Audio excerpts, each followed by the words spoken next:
예수님은 유대인이 말해도 믿지 않고 보여줘도 믿지 않는 이 두 번째 이유가 주님의 양이 아니기 때문이라고 말씀하셨어요. 주님의 양이 아니라는 말은 참 무서운 말입니다. 왜냐하면 주님의 양이 아니면 주님과 영원히 상관이 없어지기 때문이죠. 왜 예수님은 유대인들을 너는 내 양이 아니다 이렇게 말씀하셨을까요? 27절을 보시면 양은 자기 목자의 음성을 들으면 반드시 따라요. 근데 유대인들은 목자의 말을 듣고도 따르지 않았기 때문에 주님은 너희가 내 양이 아니다고 말씀을 하셨어요. 누구를 따르는지를 보면 누구 양인지를 알 수가 있습니다. 우리는 지금 주님의 음성을 들으면 따르는 주님의 양일까요? 양이 되시기를 바랍니다. 예수님은 자기 말을 듣지 않는 유대인들을 너희가 내 양이 아니라고 말씀하시는데 아직 살 날이 한참 남아 있는데 주님께서 그렇게 말씀하실 수 있는 이유가 있습니다. 그것은 주님이 사람을 부를 때 이렇게 불러요. 로마서 8장 28절에서 30절인데요. 하나님은 사람을 부를 때 미리 아신 것을 토대로 부를 사람을 미리 정하시고 부르세요. 그러니까 아직 살 날이 남아있지만 주님께서 너희가 내 양이 아니다고 말씀하실 수 있는 이유는 우리가 과거, 현재, 미래로 분류한 것을 하나님은 동시에 이렇게 다 본단 말이에요. 그러니까 다 보고서 하시는 거예요. 안 보고 그냥 임의로 이렇게 찍는 게 아니라 보고 결정하시는 거죠. 그렇기 때문에 믿고 싶은데 나는 예정이 안 돼서 못 믿는 일도, 믿기 싫은데 예정이 되어서 할 수 없이 믿게 되는 일도 일어나지 않는다는 겁니다. 자, 그러면 우리가 예수님을 목자로 삼고 따라갈 때 어떤 축복이 주어집니까? 28절, 29절인데요. 예수님을 목자로 삼고 따라가는 자에게 주시는 복이 뭐냐 하면 28절에 보니까 영생이에요. 내가 너에게 영생을 준다. 이렇게 말씀하시죠. 내가 너에게 준다는 말은 내일은 걸고 내가 이 말은 책임진다. 그런 뜻입니다. 영생이 왜 복입니까? 하나님은 병들지 않고 늙지 않고 죽지 않습니다. 인간도 죽지만 부활해서 영원히 삽니다. 하나님과 우리와의 관계는 이 땅에서 잠깐 유지되다가 없어지질 않아요. 죽음 후에도 계속 이어지는데 영생을 얻지 못하면 그 영혼의 시간을 영벌을 받으면서 보내야 합니다. 그래서 진짜 복이 뭐냐? 영생이라는 거예요. 여러분 무덤 속 샤를마누 대제의 손가락이 가르치고 있었던 펼쳐진 성경 마가복음 8장 36절 사람이 만일 온 천하를 얻고도 자기 목숨을 잃으면 무엇이 유익하리요? 여러분 이 말씀을 꼭 기억하시고 온 천하를 얻기 위한 인생이 아니라 영생을 얻기 위한 삶을 살아가게 되시기를 바랍니다. 인생은 어떻게 살았든 돌아보면 희미한 기억밖에 없어요. 뛰어난 성공을 거두고 화려하게 살아도 지나고 나서 돌아보면 다 희미한 기억밖에 없습니다. 그리고 인생은 길지 않아요. 정말 중요한 건 영생이고 영생은 값으로 따질 수가 없습니다. 우리는 미래에 가본 적이 없습니다. 그래서 미래에 어떤 일이 일어날지는 아무도 몰라요.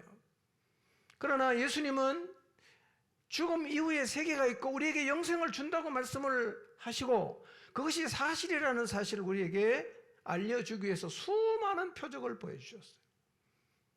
다 보여줬어요. 말씀도 하시고 보여도 주고 이 말 사실이야. 이 말 믿어도 돼. 그렇게 계속 하셨단 말이에요. 불신 때문에 영원한 미래를 망치지 마시고 예수님을 따름으로 영생을 준비하시기를 바랍니다. 30절, 31절을 보면 예수님께서 말씀하십니다. 나와 아버지는 하나이니라. 밝히 말씀하십니다. 의역하게 하지 말고 확실하게 말해달라고 하니까 또 말씀하시죠. 나와 아버지는 하나다. 밝히 말씀하시니까 유대인의 반응이 뭡니까? 받아들이는 게 아니라 돌로 치려고 하죠. 그들은 예수님의 한 선한 일은 믿었어요. 그러나 그분이 하나님이라는 사실은 믿질 않았습니다. 그렇습니다. 믿음의 핵심은 선한 일이 아닙니다. 믿음의 핵심은 예수님이 하나님이심을 믿는 거예요. 여러분 기독교를 좋아하고 선한 일을 해도 예수님을 하나님으로 믿지 않으면 그건 믿음이 아니에요. 믿음이 없는 거예요. 아버지와 나는 하나다. 이렇게 밝게 말씀하시니까 유대인들은 그 말씀을 믿는 게 아니라 어떻게 생각하느냐면 잘 걸려들었다. 잘 걸려들었다. 너는 이제 빠져나갈 수 없어. 그렇게 예수님을 몰아세우는 거예요. 32절, 33절. 그들이 말합니다. 우리가 당신이 한 선한 일은 인정하겠다. 그러나 네가 하나님의 아들이라는 건 우리는 도무지 받아들일 수 없다. 너는 신성모독자다. 이렇게 규정을 하고 그때부터 이제 죽이려고 작정을 하는 거죠. 34절에서 36절을 보면 예수님께서 신성모독이라고 말하니까 시편 82편을 인용하지요. 율법을 가지고 재판하는 재판장도 신이고 자존자라고 말을 하는데 하물며 하나님이 보내신 자가 자기를 하나님의 아들이라고 말하는 게 어떻게 해서 신성모독이냐 이렇게 주님께서 말씀을 하세요. 37절에서 39절에. 그리고 예수님 말씀하십니다. 나를 믿지 않더라도 내가 보여준 표적은 믿어라. 나 믿기 싫더라도 내가 행한 표적을 보고 내가 누군지를 믿어라. 이렇게 말씀하세요. 유대인이 어떻게 합니까? 아멘 이게 아니에요. 예수님을 잡으려고 합니다. 이렇게 함으로 본문이 끝이 나요. 여러분 하나님 말씀을 들어도 유대인처럼 도대체 들리지 않고 마음으로 받아들여지지 않는다면 왜 나는 하나님 말씀을 받아들이지 못할까? 어떤 마음의 틀이 있기 때문인가? 잘 돌아보시고 저는 여기 계신 분들 한 분도 빠짐없이 하나님 말씀을 받아들이게 되기를 바랍니다. 그런 하나님 역사가 있도록 성령의 역사를 간구하시기를 바랍니다. 왜 하나님은 우리에게 순종을 요구하실까요? 한번 여러분 생각해 보시고 대답해 보십시오. 왜 하나님은 우리를 순종하라고 우리에게 순종을 요구하실까요? 힘든데, 귀찮아 죽겠는데 왜 자꾸 순종하라고 하는가? 그럼 제가 여러분에게 한 가지 질문을 드리겠습니다. 여러분은 여러분의 자녀에게 왜 순종을 요구합니까? 여러분은 여러분의 자녀에게 왜 순종을 요구합니까?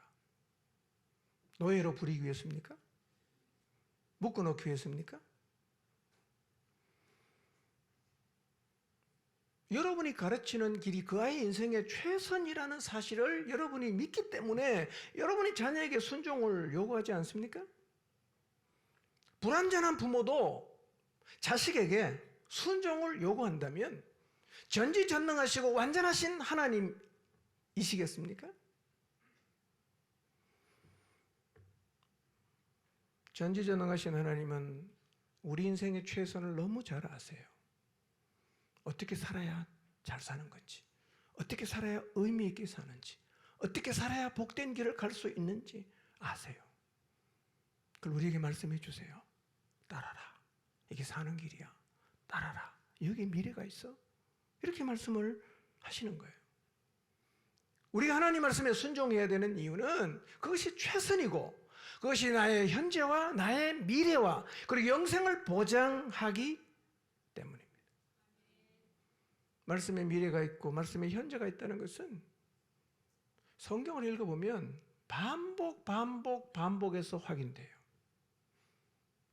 이게 진짜 최선이구나. 이 길을 가야 되는구나. 우리는 그 말씀을 건성건성 읽어요.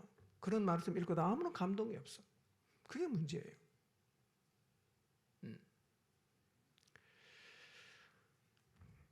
여러분 말씀이 길이라는 말은 많이 들어보셨죠? 예수님도 말씀하십니다. 내가 곧 길이다. 이렇게 말씀하세요. 내가 곧 길이다. 우리는 성경이 우리의 길이 된다는 사실, 예수님께서 우리의 길이 된다는 사실에 말로는 다 동의를 해요. 그러나 일상으로 가보면 말씀의 길이 아니라 다 자기 길을 가요. 우리는 지난 한 주 어떤 길을 걸어왔을까요? 한번 돌아보십시오. 나는 지난 한 주 어떤 형태로든 살아왔는데 내가 지난 한 주 걸어갔던 길은 어떤 길이었나? 말씀의 길이었나? 아니면 말씀과 상관이 없는 길이었나? 여러분, 우리는 직장 생활도 말씀의 길로 가야 됩니다. 가정도 말씀의 길로 꾸려야 합니다. 자녀도 말씀의 길로 이끌어야 합니다. 삶의 우선순위도 말씀의 길에 의해서 결정해야 합니다. 시간 사용도 말씀의 길을 따라 해야 하고, 우리에게 허락하신 재물도 말씀의 길을 따라 사용해야 합니다. 여러분, 하나님 말씀이 여러분에게 길이 되시기를 바랍니다. 우리가 신앙생활을 하면서도 말씀과 상관이 없는 길을 많이 걷습니다. 왜 그럴까요?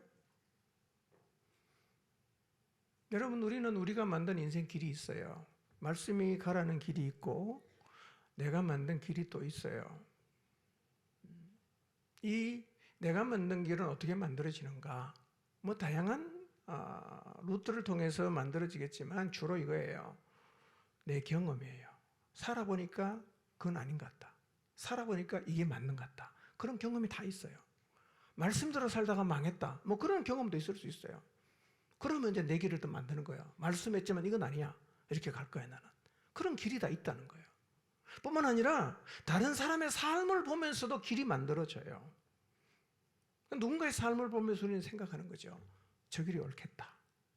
저 길이 더 나은 것 같다. 나도 이제부터 저 길로 가겠다.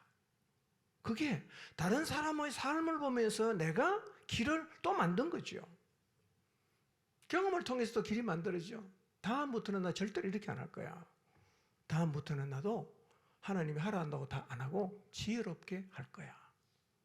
그런 생각을 해요. 그래서 길을 또 만드는 거죠. 말씀의 길이 아니에요. 내가 만든 길이죠. 이렇게 주로 내가 만든 길은 경험과 다른 사람의 삶을 보면서 공감함으로 만들어져요. 공감을 했어요. 경험을 했어요. 그래서 이 길은 마음에 깊이 새겨져 있습니다. 잘 안 지워져요. 어떤 말씀을 들어도 결국은 그 길로 가게 돼 있어요. 자기 길, 이게 무서운 거예요. 그래서 하나님의 놀라운 은혜와 복이 있는 말씀의 길을 걸어가는 사람이 별로 많지 않다는 거예요. 전폭적으로 하나님을 신뢰해야 되는데 못 믿는 거죠. 아니, 내가 살아봤는데 그건 아닌 것 같더라. 내가 이 주변 사람을 쭉 둘러봤는데 저렇게 사는 게 맞는 것 같아. 그런 걸 다 갖고 있다는 거예요. 여러분 안에 만들어진 길이 없는가를 한번 잘 돌아보시기를 바랍니다. 말씀이 아니라면 그 길을 버리시기를 바랍니다. 그 길을 버리시기 바랍니다. 예레미야 10장 1절 2절을 한번 볼까요? 읽어봅니다. 같이 시작.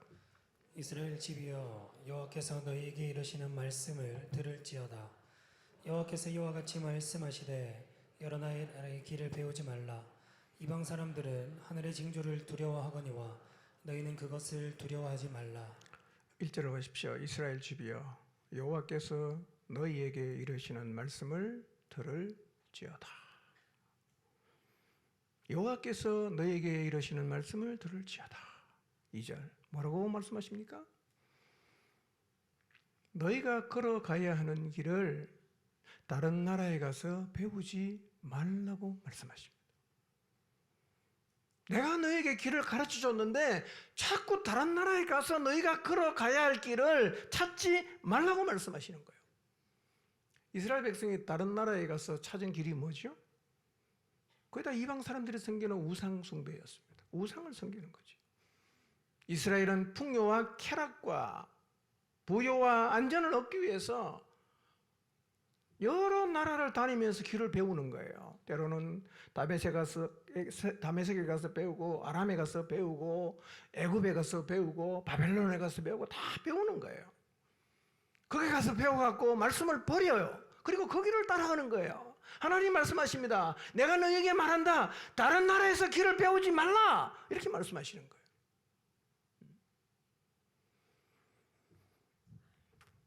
하나님은 오늘 우리에게도 똑같이 말씀하십니다.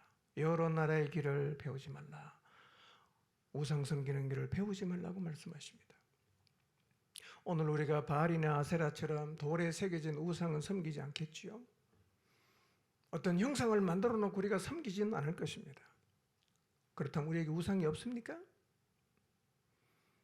수없이 많은 우상이 있을 거예요. 우상이 뭡니까? 간단히 말씀드리면 이거예요. 하나님보다 소중히 여기는 것. 여러분이 살면서 하나님보다 더 많이 생각하는 거 다 우상이에요. 자나깨나 자식만 생각합니까? 자식이 우상이에요. 자나깨나 돈만 생각합니까? 돈이 우상이에요. 자나깨나 성공만 생각하십니까? 그게 우상입니다. 수만 가지의 우상이 있어요. 그다음 어디서 배운 겁니까? 다 다른 나라에서 배운 거예요. 세상에서 배운 거예요. 여러분 지난 한 주 제일 많이 생각한 게 뭐였어요? 남편이었습니까? 우상이에요. 직장이었습니까? 우상입니다.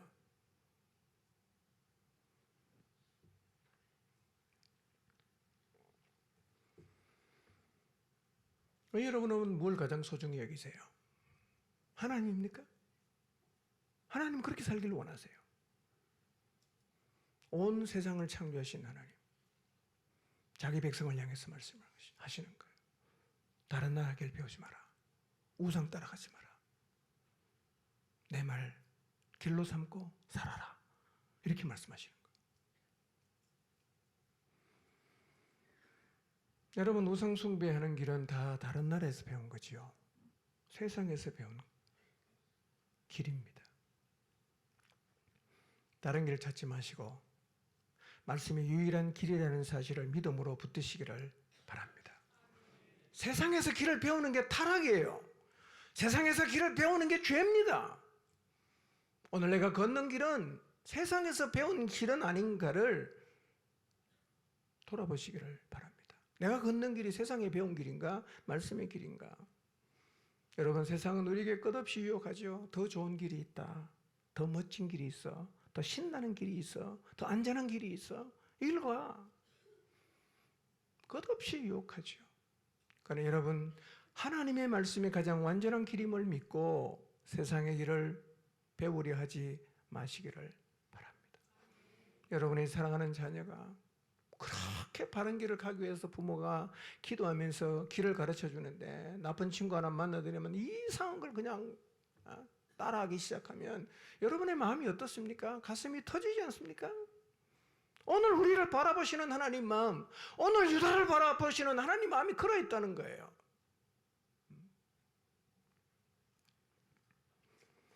이렇게 하나님이 경고하고 말했지만 유다는 결국 하나님의 길을 떠났어요. 그리고 이방으로 길을 배우러 갔습니다. 그리고 그 길을 받아들입니다. 그 길을 따라 살았어요. 결국은 망했습니다. 저는 이 말씀 보면서 깨달은 게 있어요. 참 돌아서는 게 힘든 거구나. 돌아서는 게 힘든 거구나.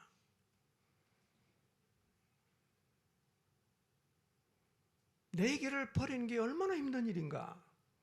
내 고집을 버리는 게 얼마나 힘든 일인가. 안 돌아서요.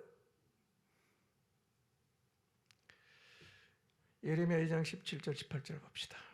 같이 읽습니다. 시작. 내 하나님 여호와가 너를 길로 인도할 때에 내가 그를 떠남으로 이를 자취함이 아니냐. 내가 시올의 물을 마시려고 애굽으로 가는 길에 있음은 어찌 됨이며 또 내가 그 강물을 마시려고 아스르로 가는 길에 있음은 어찌 됨이냐. 하나님의 안타까움입니다. 하나님은 하나님을 떠나 자기 길, 다른 나라에서 배운 길을 가고 있는 유다를 향해서 재앙을 내리겠다고 말씀하십니다. 그리고 17절에 이렇게 말씀하세요. 내 하나님 여호와가 너를 길로 인도할 때에 네가 그 길을 떠남으로 이 재앙은 스스로 자취한 것이다. 네가 자취한 거다. 이렇게 말씀을 하세요. 그리고 18절에서 이렇게 말씀하세요. 내가 시홀의 물을 마시려고, 시홀은 나일강을 말합니다.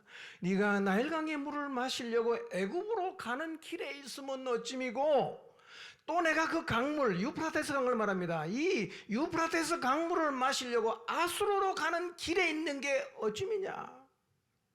가슴 아프다는 거야.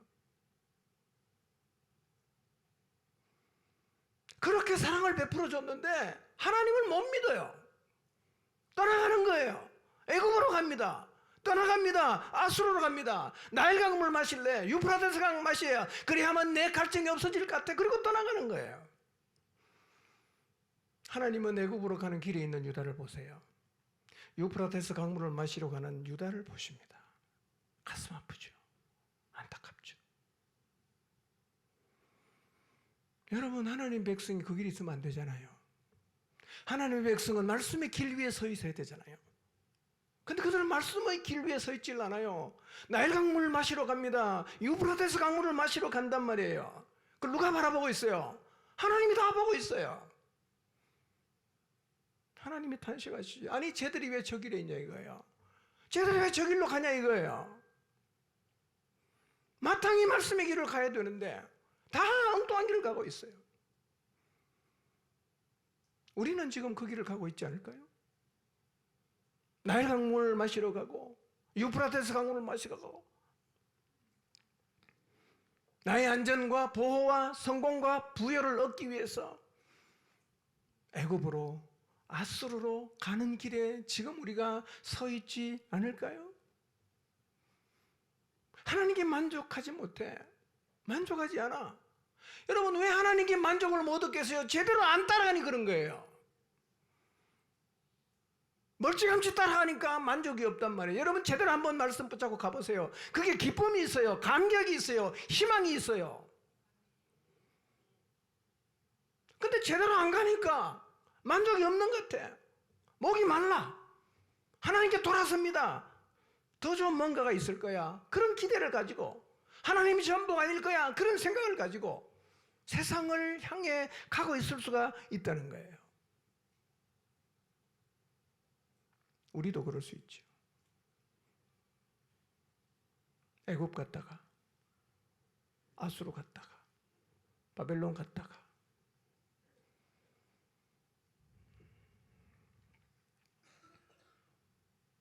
오늘 나는 어느 길에 서 있을까요? 정직하게 한번 돌아봅시다. 예레미야 6장 16절에서 19절입니다. 읽겠습니다. 좀 빨리 읽읍시다. 시작. 여호와께서 이와 같이 말씀하시되 너희는 길에 서서 보며 옛적 길 곧 선한 길이 어디인지 알아보고 그리로 가라. 너희 심령이 평강을 얻으리라 하나 그들의 대답이 우리는 그리로 가지 않겠노라 하였으며 내가 또 너희 위에 파수꾼을 세웠으니 나팔 소리를 들으라 하나 그들의 대답이 우리는 듣지 않겠노라 하였도다. 그러므로 너희 나라들아 들으라. 무리들아 그들이 당할 일을 알라. 땅이여 들으라. 내가 이 백성에게 재앙을 내리리니 이것이 그들의 생각의 결과라. 그들이 내 말을 듣지 아니하며 내 율법을 거절하였음이니라. 지금 하나님의 길을 벗어난 유다와 다시 말씀의 길로 돌아오게 하시려는 하나님 사이에 실랑이가 계속 이어지고 있습니다. 하나님이 16절에서 말씀하세요. 옛적 길 그리로 가라. 무슨 얘기냐면 너희 믿음의 선조들이 순수하게 하나님을 믿고 순종하며 살았던 그 길을 알아보고 그 길로 다시 돌아가라. 그 말씀하세요. 뭐라고 대답합니까? 우리는 그리로 가지 않겠습니다. 이렇게 말합니다. 우리는 그리로 가지 않겠습니다. 단호하게 말합니다. 우리는 그 길로 안 갑니다. 우리 중에는 그렇게 말하는 사람 없을까요? 제가 볼 때는 적지 않아요. 아, 나는 그 길로 안 갑니다. 단호하게 안 간다 그럽니다. 가슴 아픈 일입니다. 하나님이 안 계십니까? 하나님 하신 진리가 아닙니까? 왜 안 돌아가는 거예요?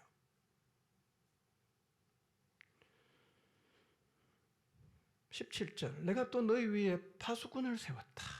이 말은 선지자를 보냈단 말이에요. 선지자를 세웠다.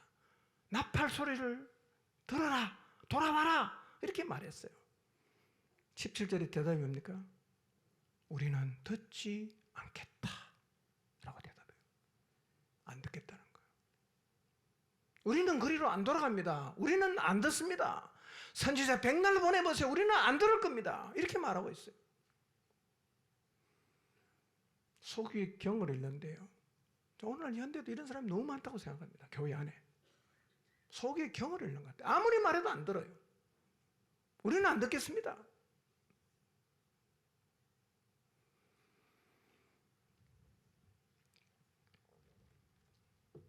유다는 순종의 길로도 말씀의 길로도 돌아가지 않겠다고 아주 단호하게 말합니다. 우리는 돌아가지 않습니다. 우리는 듣지 않겠습니다. 여러분, 순종하겠다고 단호하게 말을 해야 되잖아요. 나 이제 세상을 버리고 하나님께 순종합니다. 이렇게 말을 해야 되는데요. 유다 백성은 뭘 얘기하고 있어요?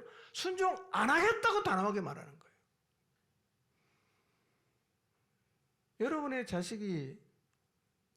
여러분의 자식을 사랑하는 마음으로 미래가 있는 길로 걸어가라고 그렇게 말하고 가르치고 가르쳐도 단호하게 말하는 거예요. 저는 부모님 말 안 듣겠습니다. 이러면 어떤 마음입니까, 여러분?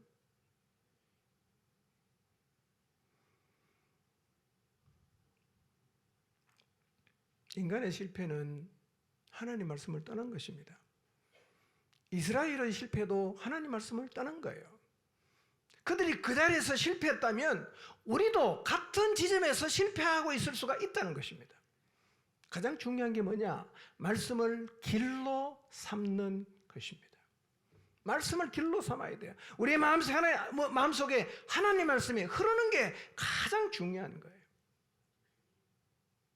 여러분, 그래서 하나님이 언제 어떤 상황이나 누구에게나 만나면 똑같이 하시는 말씀이 있어요. 하나님은 입만 열면 이 말씀을 하세요. 이스라엘 백성에게는 귀가 닳도록 하신 말씀이 있어요. 그 말씀은 오늘 본문에 나와 있어요. 이 말씀은 오늘 우리를 향해서도 하시는 말씀이니 마음을 열고 듣지 않겠다고 말하지 마시고 나는 그리로 돌아가지 않겠다고 말하지 마시고 진지하게 이 말씀을 들으시기를 바랍니다. 1절 2절을 봅니다. 시작.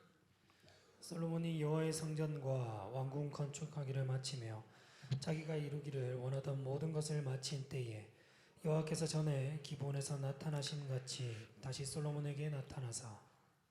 자, 솔로몬이 여호와의 성전을 짓는 데 7년 걸렸습니다.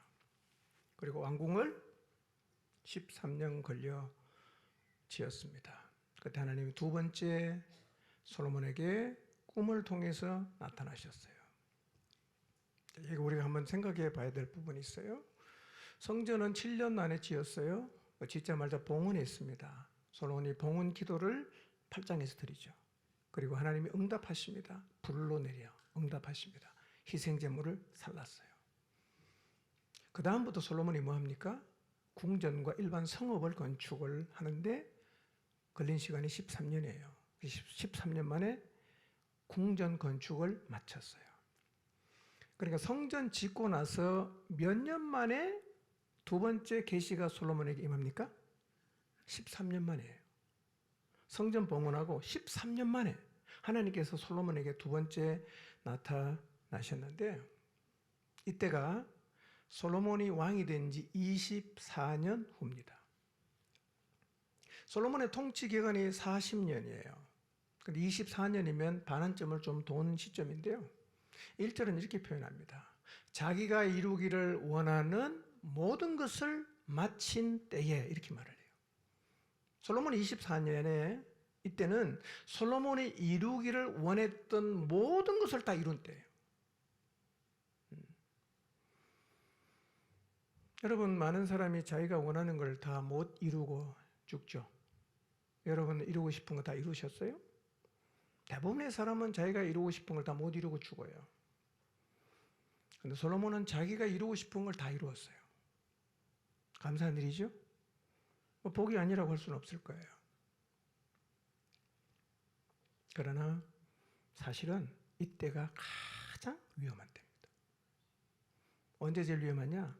정상에 섰을 때가 제일 위험합니다. 그때부터는 내려가는 밖에 없어요.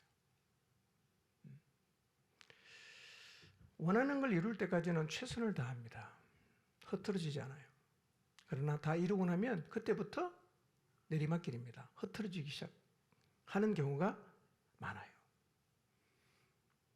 솔로몬의 최전성기 때 하나님이 두 번째 나타났어요.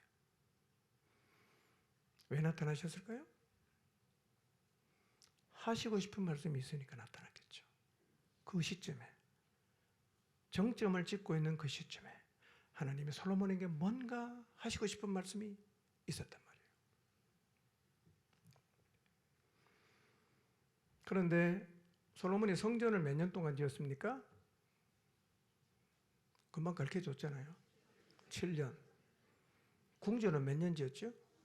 13년. 자, 성전 몇 년? 궁전? 네, 다음 주에 다 잊어먹을 거예요.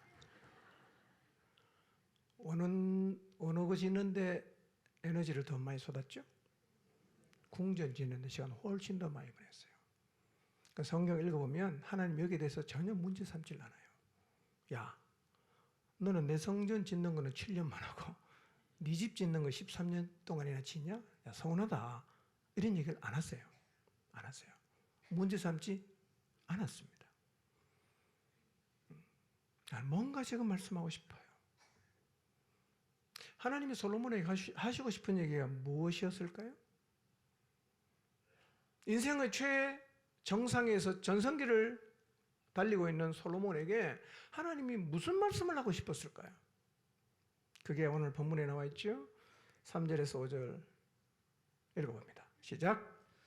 여호와께서 그에게 이르시되 내 기도와 내가 내 앞에서 간구한 바를 내가 들었은즉 나는 내가 건축한 이 성전을 거룩하게 구별하여 내 이름을 영원히 그곳에 두며 내 눈길과 내 마음이 항상 거기에 있으리니 내가 만일 내 아버지 다윗이 행함같이 마음을 온전히 하고 바르게 하여 내 앞에서 행하며 내가 내게 명령한 대로 온갖 일에 순종하여 내 법도와 율례를 지키면 내가 내 아버지 다윗에게 말하기를 이스라엘의 왕이 오를 사람이 내게서 끊어지지 아니하리라 한대로 내 이스라엘의 왕위를 영원히 견고하게 하려니와.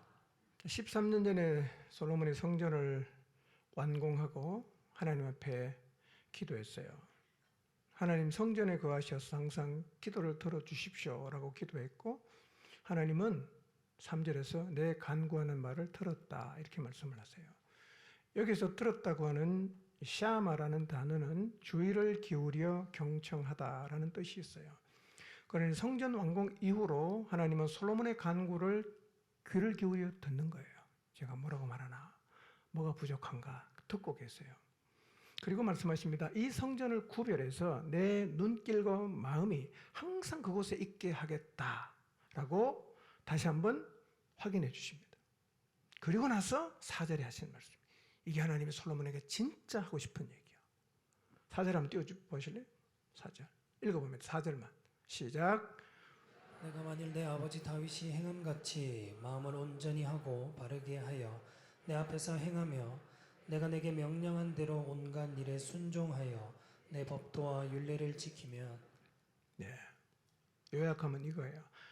내 아버지 다윗처럼 내가 내게 명령한 대로 온갖 일에 순종해서 내 율례와 법도를 지켜라. 오늘 제가 설교한 흐름에 맞추어 표현하면 내 말씀의 길을 걸어라. 말씀을 길로 삼고 걸어라. 그 얘기 하신 거예요. 성전을 지었다고 모든 게 끝난 게 아니라는 말이죠. 전성기를 걷고 있는 지금의 시점에 하나님이 꼭 솔로몬에게 찾아가서 하시고 싶은 말씀이 뭐냐? 내 명령과 규례를 지켜라. 여러분, 이게 솔로몬에게만 하시고 싶은 얘기가 아니라 오늘 우리를 향해서 하나님은 똑같은 얘기를 하시고 싶어 하는 거예요. 오늘 하나님 우리에게 똑같이 말씀하고 싶어요. 내 명령과 규례를 지켜라. 그러면 내가 너에게 한 모든 약속 반드시 지킬 거다 라고 말씀을 하시고 싶어 하세요. 그리고 5절에서 뭐라고 말씀하십니까? 만약에 지킨다고 하면 내가 너에게 한 약속 반드시 지키겠다 이렇게 말씀하세요. 이런 얘기입니다. 말씀을 길로 삼는 길이 미래가 있다는 거예요. 보장이 있다는 거예요. 여러분의 인생을 여러분이 보장하려고 하면 자꾸 이제 길을 만들어야 되는데요. 그 길은 믿을 수가 없지 않습니까? 말씀을 길로 삼으면 하나님은 미래를 보장해 주겠다고 말씀을 하십니다. 그렇기 때문에 말씀을 지키는 게 사는 길이고 미래를 보장받을 수 있는 유일한 길이에요. 여러분, 미래를 보장받는 길이 많은 중에 한 개가 아니라 유일한 길이에요. 유일한 길. 이 사실을 진실로 믿으시기를 바랍니다. 내일을 보장받고 싶다면 말씀을 길로 삼으십시오. 내일을 보장받고 싶다면 하나님 말씀에 순종하십시오. 하나님은 솔로몬에게만 그렇게 말하는 게 아니라 우리에게도 똑같이 말씀하시는데요. 히브리서 2장 1절 한번 봅시다. 읽어봅니다. 시작. 그러므로 우리는 들은 것에 더욱 유념함으로 우리가 흘러 떠내려가지 않도록 함이 마땅하니라. 예. 말씀을 놓아버리고 흘러 떠내려가지 말라는 거예요. 말씀을 붙잡으라는 거예요. 여러분, 오늘 다시 한번 하나님 말씀을 굳게 잡으시기를 바랍니다. 누가복음 11장 27절 28절 말씀 제가 읽지는 않습니다. 눈으로 읽어보세요.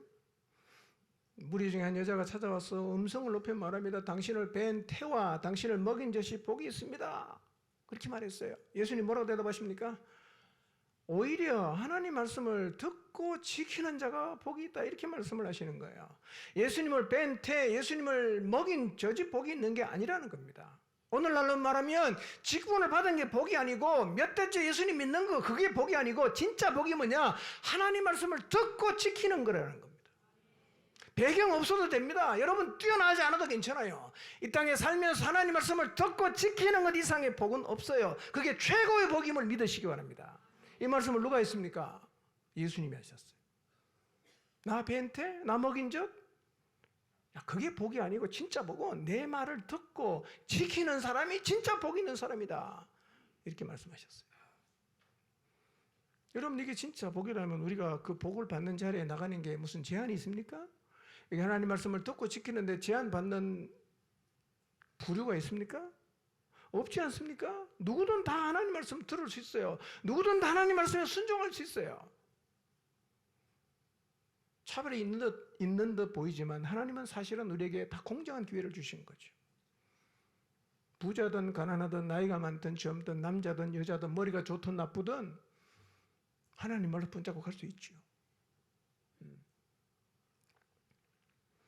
자, 그런데 그러면 솔로몬이 처음 왕이 되었을 때 기브온 산당에 가서 1천 번제를 드리고 나서 하나님 앞에 기도하고 하나님이 꿈에 나타나셨을 때, 그때 그러면 하나님은 솔로몬에게 뭐라고 말씀을 하셨을까? 그때는 다르게 얘기했을까? 한번 확인해 보겠습니다. 열왕기상 3장 12절에서 14절 말씀 같이 읽어봅시다. 시작. 내가 내 말대로 하여 내게 지혜롭고 총명한 마음을 주노니 내 앞에서 너와 같은 자가 없었거니와 내 뒤에도 너와 같은 자가 일어남이 없으리라. 내가 또 내가 구하지 아니한 부귀와 영광도 내게 주노니 내 평생의 왕들 중에 너와 같은 자가 없을 것이라. 내가 만일 내 아버지 다윗이 행함같이 내 길로 행하며 내 법도와 명령을 지키면 내가 또 내 날을 길게 하리라. 네. 솔로몬이 부귀도 오래 사는 것도 원수를 물리칠 수 있는 힘도 구하지 않고요. 나는 작은 아이라 이 백성을 어떻게 인도해야 될지 잘 모르니까 이 백성을 잘 인도할 수 있는 지혜를 주십시오 라고 하나님 앞에 기도를 했어요. 이 기도 하나님 마음에 들었단 말이에요. 그래서 하나님이 솔로몬이 구하지 않은 부귀와 영광도 주겠다고 하시면서 조건을 하나 딱 붙여요. 조건. 그게 14절이에요. 내 아버지 다윗이 행함 같이 내 길로 행하고 내 법도와 명령을 지키면. 이때하고 24년째 나타났을 때 하나님 말씀이 똑같습니까? 틀립니까? 똑같습니다. 똑같은 얘기입니다. 하나님의 복을 받는 조건이 뭐냐? 규례와 법도를 지키는 것, 말씀을 길로 삼고 가는 것, 이것이 하나님의 은혜와 복을 받는 조건입니다. 솔로몬이 처음 왕이 되었을 때도 그렇게 말씀하시고 24년 후 최전성기를 달릴 때도 하나님은 똑같은 말씀을 하세요. 무슨 얘기인가? 우리를 바라보시면서 하나님이 항상 하시고 싶은 얘기예요. 내 말 떠나지 마라. 내 규례와 법도 지켜라. 말씀을 길로 삼고 살아라. 그럼 너의 미래가 있다. 내가 너를 보장해 준다. 너에게 한 약속 다 지킨다. 조건이 뭐냐? 규례와 법도를 지켜라. 말씀을 길로 삼아라. 오늘 하나님이 여러분에게 똑같이 말씀하십니다. 이 하나님 말씀을 들으시기를 바랍니다. 규례와 법도를 지키면, 내 말을 길로 삼고 가면 내가 너의 미래를 보장한다. 하나님이 우리에게도 똑같이 약속하십니다. 오늘 여기에 믿음의 길을 출발하시는 분도 계시고 여러분의 인생에 전성기를 달리는 분도 계실 텐데요. 공이 들어야 됩니다. 평생 마음에 간직하고 살아야 하는 말씀입니다. 그러나 솔로몬은 말년에 말씀의 길을 버립니다. 그리고 이방 나라의 길을 걸어갑니다. 하나님을 떠났어요. 자, 6절에서 9절인데요. 읽지 않겠습니다. 하나님 이렇게 말씀하세요. 6절에도 만일 지키면, 만일 안 지키면 조건을 다는데요. 만일 하나님을 떠나면 내가 너희에게 약속의 땅을 줬지만 거기에서 너희를 끊어버린다. 너희가 거룩하게 구별한 성전이지만 던져버리겠다. 너희가 모든 민족 가운데 속담거리가 되고 이야기거리가 되게 하겠다라고 말씀을 하십니다. 이런 얘기입니다. 하나님 말씀 버리면, 말씀의 길을 버리면 가문도 소용없고 약속을 받아도 소용없고 성전을 지어도 소용없다는 거예요. 뭐가 제일 중요합니까?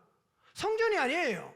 가문이 아닙니다. 몇 대 믿느냐 중요하지 않아요. 직분이 뭐냐 중요하지 않습니다. 말씀의 길을 가냐, 이게 제일 중요한 거예요. 말씀의 길을 가냐 안 가냐. 여러분, 말씀의 길을 버린 자에게는 미래가 없어요. 이스라엘 결국 어떻게 됩니까? 다 포로로 잡혀가잖아.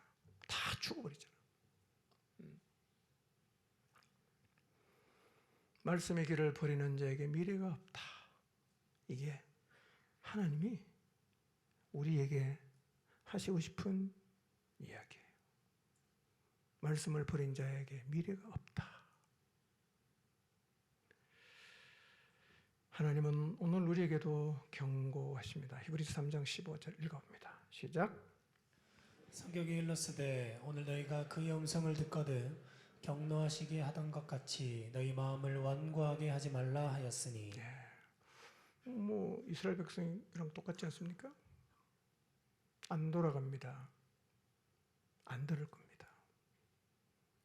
그랬던 것처럼 오늘 우리도 똑같이 말씀 앞에 완고한 태도를 버리고 나 그 말대로 안 살겠습니다. 난 그렇게 살기 싫습니다. 그리고 어느 길로 갑니까? 자기가 만든 길로 가는 거예요. 이게 더 안전해. 이 길로 가야 행복해. 이 길로 가야 미래가 있어. 말씀을 다 버리고 자기가 만든 길로 간단 말이에요. 우리는 열왕기상을 읽으면서 이 하나님의 은혜를 많이 입었던 솔로몬이 하나님을 떠나가는 걸 너무 안타까워하지만 우리도 똑같이 그 길을 가고 있어요. 오늘날 교회는 자기 길 가는 사람 너무 많습니다. 말씀을 아무리 들어도 가는 걸 보면 지 길로 가요. 그래서 하나님 뭐라고 말씀하십니까? 마음을 완고하게 하지 마라. 마음이 말랑말랑해져라. 네 길 가다가도 하나님이 길 가르쳐주면 아이고 내가 잘못 갔네. 돌아서서 하나님이 가르쳐 주신 길로 가라는 거예요. 여러분 각자가 자기 길을 갈 때 논리가 없겠습니까? 이유가 없겠습니까? 다 이유가 있죠. 이유가 있으니까 가지요. 논리가 있으니까 가는 거예요. 그러나 어떤 이유가 있고 어떤 논리를 펼쳐도 말씀의 길을 떠난 자체는 미래가 없어요. 말씀을 떠나면 삶이 피폐해질 수밖에 없다는 사실을 성경이 우리에게 증거하고 있습니다. 여러분 세상에서 무엇을 보았든 여러분 인생을 살면서 어떤 경험을 했든 말씀의 길을 버리지 마시기를 바랍니다. 그 길은 망하는 길이에요. 인간의 가장 큰 문제가 무엇입니까? 말씀의 길을 버린 거예요.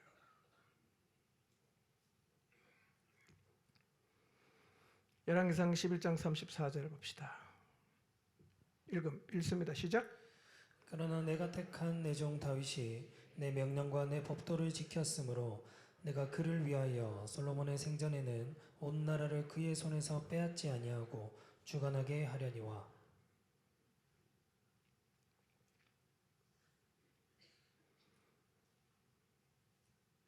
하나님이 솔로몬 생전에 나라를 빼앗지 않은 이유는 누구 때문입니까? 다윗 때문이에요. 왜 하나님은 다윗을 이렇게 좋아하실까요? 여러분, 다윗이 태생적으로 뛰어난 사람이었습니까?